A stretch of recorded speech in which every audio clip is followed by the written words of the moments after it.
Y eso ya, visto el marco general, visto sus antecedentes, vamos a explicar qué es exactamente ese Irán moderno.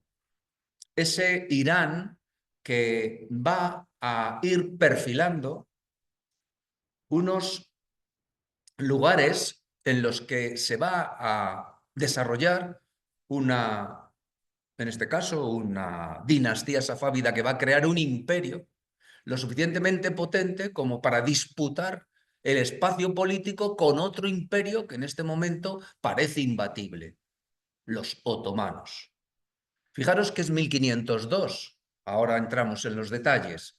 En ese momento el Imperio Otomano es imbatible. En 1453, 49 años antes, solo 49 años antes, han tomado Constantinopla, han acabado con el Imperio Romano de Oriente, con Bizancio. Pero no solo eso, es que por estas fechas se están expandiendo por todo lo que conocemos como Oriente Medio u Oriente Próximo, según la terminología española, y están discutiendo, disputando y finalmente acabando con el imperio mameluco que desde Egipto estaba controlando todo Oriente Medio. Ese imperio otomano es el alter ego de este imperio safávida. Y los conflictos entre los dos van a ser recurrentes, porque ambas partes van a heredar la política exterior. Es como si los lugares estuvieran determinando, fijaros qué palabras estoy utilizando, para llevaros a vuestro conocimiento, a vuestra conciencia, que hay lugares en los que la gente lo ocupa y se tiene que pegar con el vecino. Es como si el lugar determinara el destino de los individuos que lo habitan. Esto es una aberración, obviamente, pero quiero llevar a vuestro ánimo la idea para que comprendáis que a lo largo del tiempo hay una barrera, una frontera entre el mundo más hacia Occidente, que una vez fue Egipto, otra vez fue Asiria, otra vez fue Roma, y al otro lado de esa marca que viene a representar los ríos Éufrates y Tigris, al otro lado, separado por esos montes Zagros de esa altitud que antes he contado, se desarrolla una cultura y una civilización que tiene también ambiciones de tipo político expansionista y que chocan entre sí.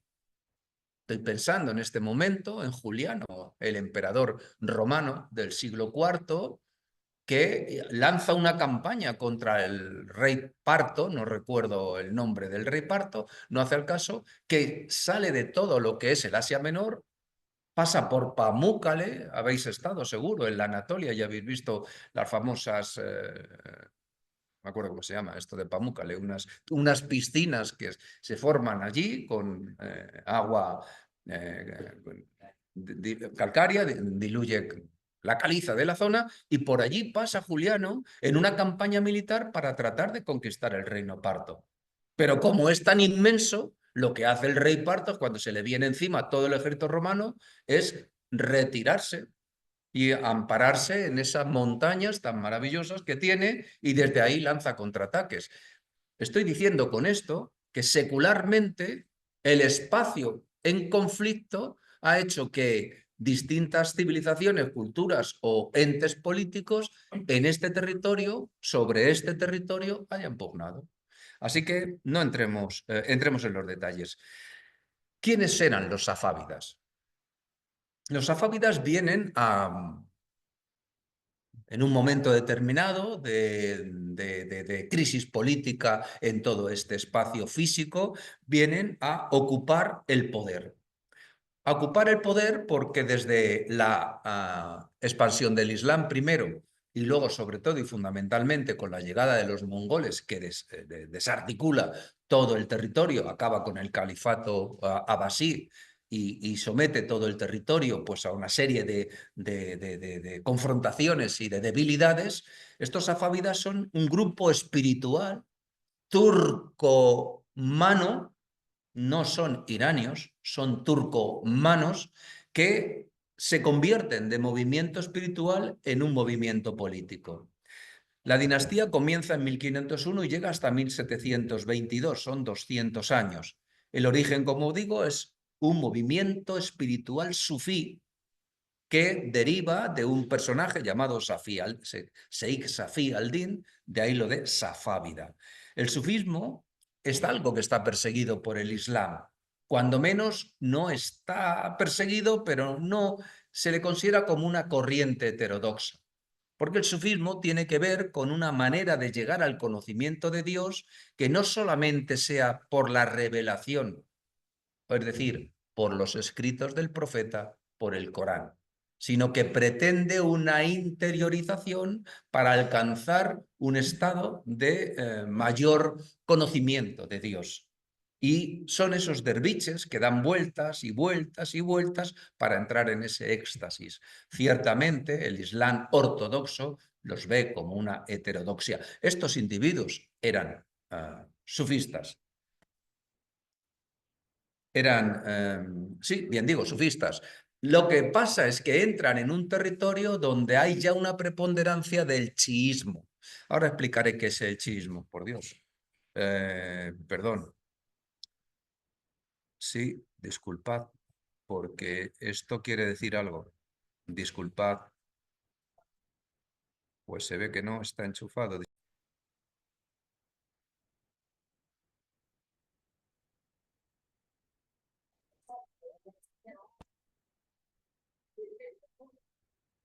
Bien, pues estábamos diciendo que esta dinastía safávida, pues lo que hace es que son suníes, son sufíes de pensamiento suní y se encuentran al llegar aquí a la zona de Irán con una población que es mayoritariamente chiita. Así que lo que van a hacer es apoyarse, puesto que no son realmente iranios, no son persas, lo que van a hacer es apoyarse ¿en qué? En el clero chií. A partir de este momento, no solo en este momento, pero fundamentalmente a partir de este momento, hay una alianza altar-trono, vamos a llamarlo así, porque es la expresión canónica, que demuestra que desde este momento tanto el poder político como el poder espiritual religioso van a ir de la mano, porque el chiismo, y ahora lo vamos a explicar, sí que tiene un clero, sí que tiene una determinada organización de tipo eclesiástico. Así que vamos a explicar en qué se dividen o cómo se dividen el Islam. Vamos a explicarlo.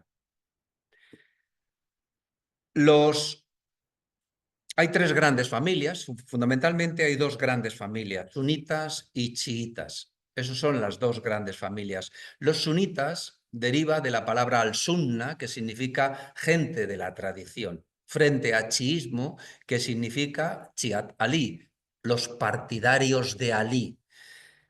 Esto viene desde el primer momento del Islam. Cuando muere el profeta, como no ha determinado cómo va a ser su sucesión, lo que hay es una sucesión, digamos, de conveniencia y le va a heredar, en el cargo de califa, le va a heredar su suegro, Abu Bakr.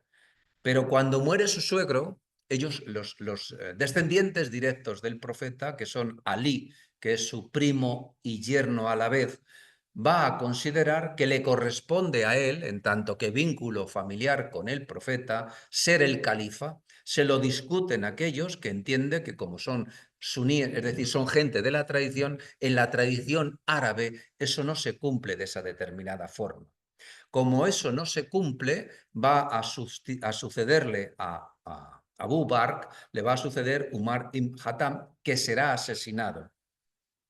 Ali pensará que ha llegado su momento, pero va a ser elegido otra persona, que será Abu Uthman ibn Affan. Va a producirse una batalla en torno al camello de la viuda de Mahoma. Es como se conoce esta batalla.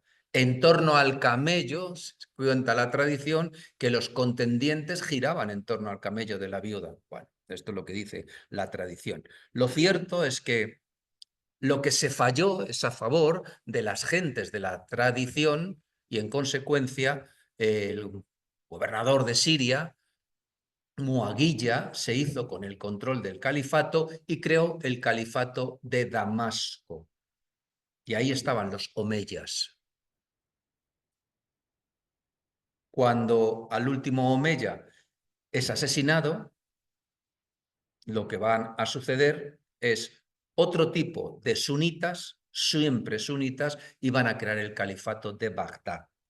Y ahí estarán hasta que aparezcan los mongoles y acaben con el último califa de Bagdad. Hay un grupo que no son sunitas, que no son chiitas, que creen a pie juntillas la palabra del profeta, lo que está en el Corán, que son los jarilíes, que es una escisión, los que se salen.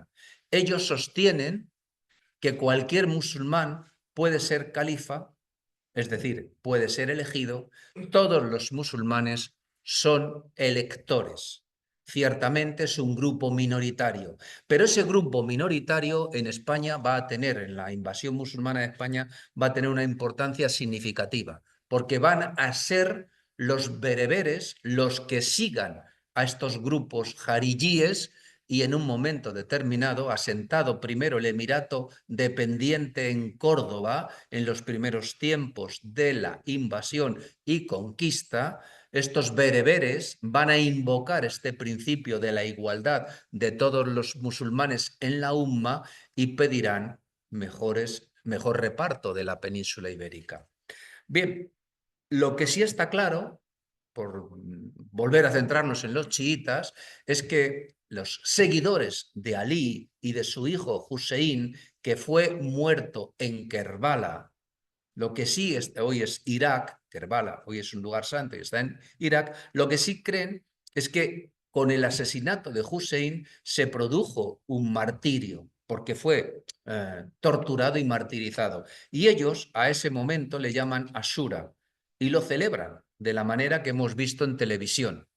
Lo celebran porque lo que están haciendo es representar y sufrir en sus carnes, se cortan, se fustigan, como veis ahí, con látigos y, en fin, tampoco hacen nada que no hicieran algunos cristianos más o menos no hace tanto tiempo. Lo cierto es que esta gente lo que está celebrando es eso, el martirio de Hussein. Y sobre todo y fundamentalmente, el chiismo lo que tiene es una idea troncal que no tienen los sunitas. Ellos creen en la idea de que hay unos imanes que son sucesores del profeta a través de Hussein y que el último imán vivo se ocultó por mandato de Dios y está oculto. Ese es el imán duodecimano que vendrá un día cual Mesías, el Mahdi, a impartir justicia. Hay unos chiitas que conmemoran, o mejor, que son seguidores del chiismo septimano, los alagüitas están dentro de ese grupo y por tanto son gente que sí que cree en la venida de alguien que no está muerto, que está oculto, y ya veréis las consecuencias que eso tiene en el siglo XIX, que está oculto y que vendrá a repartir justicia. Así que ¿cuáles son los fundamentos ideológicos de ese chiismo? Es un fuerte sentimiento de humanidad, comprensión hacia los oprimidos, siguiendo a Ali, a Hussein sobre todo, que fue martirizado y muerto, abandono del alma, quietismo, quietud, aceptar el designio de Dios. Eso es quietismo, es un movimiento dentro del cristianismo, también conocido como molinismo, por un jesuita del siglo XVII que se apellida Molina y que es un gran abanderado de ese quietismo, pero en el fondo es estoicismo. Aceptar resignadamente lo que Dios te mande, lo que te depare el porvenir. Los chiíes se ven como desposeídos, desheredados, traicionados por los poderosos. Por favor, quiero ir recalcando estas palabras para comprender lo que luego va a pasar.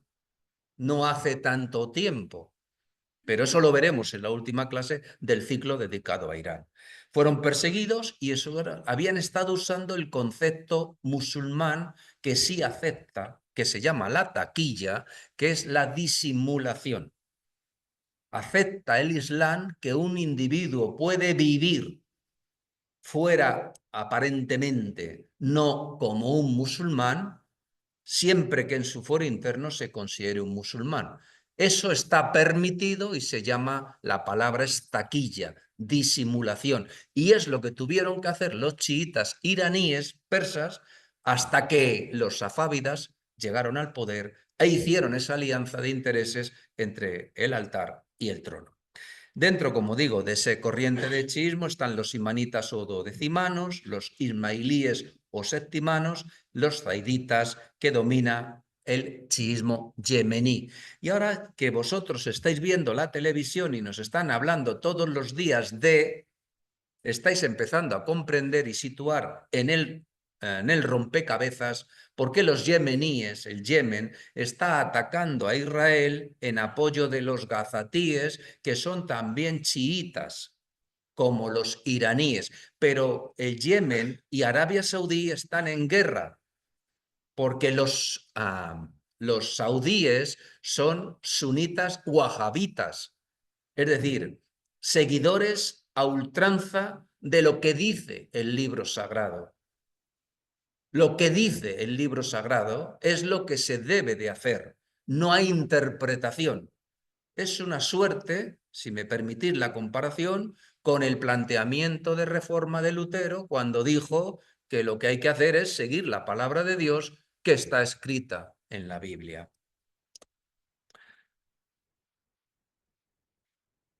Siguiendo a Swarthy, que es un autor que ha trabajado mucho y bien estos temas de Irán, el judaísmo y el islam suní se apegan a la ley y a la tradición. Y los chiitas, para ellos, el imán es el clérigo, más las enseñanzas de Mahoma, que son las que transmite Alá a través de Mahoma, son fundamentales para entender la relación. Por tanto, estamos viendo que ya conceptualmente los sunitas, que son mayoritarios dentro del Islam, son gentes que no pueden entender este planteamiento que están haciendo los chiitas. El conflicto entre ellos está servido y sigue latente. Dice Ashworth, y me parece que esta frase me parece que es para enmarcarla, dice, para que el lector se haga una idea exacta del sentimiento de oprobio y pesar de los chiíes, bastará con que se imaginen qué actitud habrían tomado los cristianos si tras la muerte de Cristo la Iglesia hubiera quedado en manos de Judas Iscariote, Poncio Pilatos y sus sucesores. Es decir, para un chiita, el Islam ha quedado ha quedado dominado por aquellos que no siguen esa tradición desde la línea del profeta, que son los sunitas. Fijaros qué concepto tan dispar, tan diametralmente opuesto. Vamos a hablar de la dinastía safávida. Como ya he dicho, por primera vez en su historia, en ese chiismo que es el que domina todo la zona de Persia, por primera vez los chiitas ya no se tenían que ocultar para ejercer su religión. Así que el primero de los Shah, rey, emperador, es lo mismo, el Shah Ismail I Safávida, que es el fundador de la dinastía, tiene claro, como antes he adelantado, que lo que tiene que hacer es ¿qué? Apoyarse en los clérigos, apoyarse en la iglesia chií, en los clérigos chiíes. Lo de iglesia es una expresión para que todo el mundo me entienda. Así que hace concesiones territoriales a los líderes religiosos para su disfrute y beneficio, a los ulemas para que administren la justicia, la sharía, que es la ley, la verdad revelada, el monopolio de la educación, el control ideológico a través de las madrasas, la delegación civil y militar de las tierras alejadas del control safávida. Recordad que era un grupo minoritario dentro de una población mucho mayor. Eximen de pagos impuestos sobre propiedades y actividades. Les permiten la recaudación del impuesto, el quinto. El quinto, para los suníes, solo es recaudable en situaciones de conquista. A nosotros, esa figura del quinto para el rey nos ha llegado a través de la cultura musulmana, y cuando se produce la conquista de América, ese quinto para el rey llega en las naves y hay un quinto del total de todo lo que llega que es para el rey, nos llega de esta cultura. Y los chiíes entienden que es que sobre cualquier transacción comercial se puede recaudar ese quinto. Aquí tenéis a Ismail Safávida, pero sobre todo, además, les va a dar un privilegio que va a tener unas consecuencias significativas en el siglo XX, cuando se lo traten de quitar los Palevi, a través de este control y beneficio de la Waqf, que es una obra pía inalienable, no es enajenable, se inmoviliza el capital de un bien y su rendimiento se aplica a los beneficiarios que atienden a una finalidad piadosa. Aquí está la caridad financiada. Aquí está, de alguna forma, un equivalente a los bienes de manos muertas o amortizados de la Iglesia Católica. Se parece, lo pongo como ejemplo, no es que sea miméticamente igual, pero lo pongo como ejemplo para que lo entendáis. Se inmoviliza el capital de un bien, una finca, territorio. El rendimiento que se obtiene de ese bien se aplica a los beneficiarios que atienden una finalidad piadosa. ¿Un monasterio? Repito, son palabras para que entendáis las semejanzas, no es que sean miméticamente igual. El Shah Abbas I es la edad de oro de la dinastía. Va a reformar el ejército, el Estado y además el comercio. Va a asumir todo el poder tras las guerras civiles, porque es una etapa de bastante inestabilidad, se volverá a dar en el 18, va a vencer a los uzbecos en Herat, los uzbecos, Uzbekistán, que vamos en abril, un grupo de nosotros va en abril. Espero que también os apuntéis, los que aún no os habéis apuntado, en septiembre, porque va a haber un segundo viaje, dado la lista de espera que hay. Decía que los uzbecos se encuentran al norte de Irán y Herat está en Afganistán. Fijaros el disloque de todo este territorio como consecuencia de lo que he comentado de las luchas intestinas y que de los safávidas no están controlando todo el espacio político, todo el espacio físico.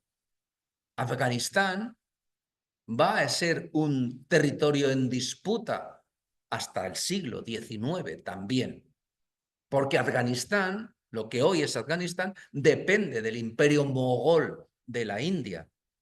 Y ese imperio mogol de la India está en conflicto con el imperio persa. No adelantemos acontecimientos, lo explicaré en breve. Derrotó a los otomanos, recobró el control de Afganistán, asoló Georgia, hay un genocidio, deportaciones masivas, expulsa a los portugueses de Ormuz, fijaros de lo que estamos hablando, entra en guerra con todo aquel que ha erosionado o trata de adquirir territorios sobre Persia, y no solo eso, el Cáucaso es el gran objeto de disputa entre una Rusia que todavía no existe, que está bien ahí sujeta en este primer momento del siglo XVI a un Iván el Terrible, circunscrita a Moscú y poco más. El Cáucaso va a ser el elemento de disputa que en el siglo XIX, aprovechando la debilidad persa, quedará bajo control ruso. Bien, para obtener o en su beneficio tuvo el concurso de dos aventureros ingleses, los hermanos Shirley, que le facilitaron 500 cañones y 60.000 mosquetes. En ese momento era darle una ventaja muy significativa en el campo de batalla. Va a desplazar la capital al norte, a Isfahán, la va a situar allí, va a crear allí un centro cultural de primer orden. Ir a Irán necesariamente es ir a Isfahán, porque Teherán en este momento no deja de ser un pueblo, solo será en el siglo XIX cuando se sitúe como capital. Es Isfahán, por tanto, el centro de todo. Firmó acuerdos comerciales con estados europeos, creó talleres estatales, financió artistas, producción de telas. Todo eso ha quedado plasmado en Isfahán. Asentó a 300 alfareros chinos, comerciantes armenios para el monopolio de la exportación de la seda. En definitiva, lo que hace es crear una etapa política muy importante, pero no la dota de contenido. Por eso a su muerte lo que va a haber es unas luchas intestinas y una decadencia. Y las causas de esa decadencia vienen también porque en el harén los hijos que son hermanastros de este individuo, las mujeres del Shah van a pugnar, esto le pasa también al serrallo de los otomanos. La importancia que tiene el harén en estas culturas es muy importante, porque quien tiene el poder es uno, pero sus hermanastros ambicionan quedarse con ese poder. Luego las luchas intestinas van a ser muy a muerte, en definitiva. Hay una invasión, de la misma manera que ellos intentan controlar Afganistán, aprovechando esa debilidad, Mir Mahmud, un afgano, va a controlar Persia y va incluso a someter a asedio a Isfahán. El 12% de los muertos, se produjo un 12% de muertos entre la población por inanición. Y en 1738 desaparece la línea safávida.